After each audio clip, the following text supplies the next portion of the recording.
The nation of Israel lived in pretty dire circumstances and darkness in the 8th century during the time of a prophet named Isaiah. Their security was taken away. They had a sense of confusion. People were turning away from God. And in their minds, they weren't altogether rejecting God. They just simply were not following Him.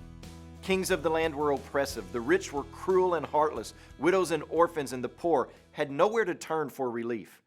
The nation of Assyria, the dominant world power of the time, was marching into the northern kingdom of Israel and carrying fathers and mothers and children by the droves into slavery. The southern kingdom had a ruler who was being advised by God Himself to take certain actions, yet that king, King Ahaz, refused to do so because of his pride. And so the Israelite nation experienced spiritual decay, family distress, national compromise, and political corruption. It was a time of deep darkness. The Jewish people had sown unbelief, and they were reaping the whirlwind of it. And this is what Isaiah saw when he looked over the landscape of his day.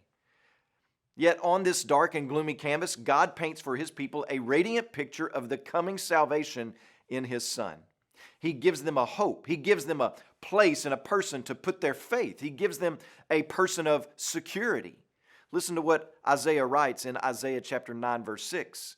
For to us a child is born, to us a son is given, and the government shall be upon His shoulder, and His name shall be called Wonderful Counselor, Mighty God, Everlasting Father, Prince of Peace. The mercy of God, under no obligation, was extended to the people of Israel in not giving them what they deserved.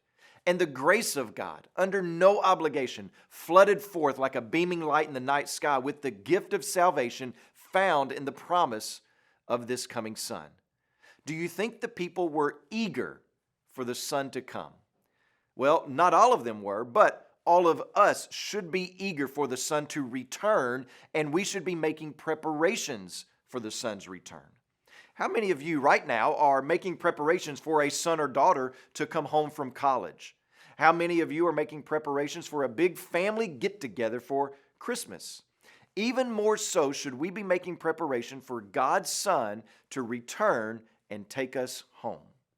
As you celebrate Christmas and tell your children and grandchildren the story of God's Son coming to the earth to be born in a manger, don't forget to tell them that He also died on a cross to redeem people just like them.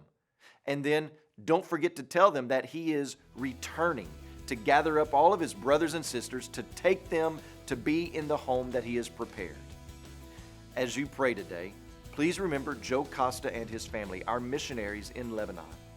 And also remember the French-Canadian Life Word broadcast that's heard throughout Canada.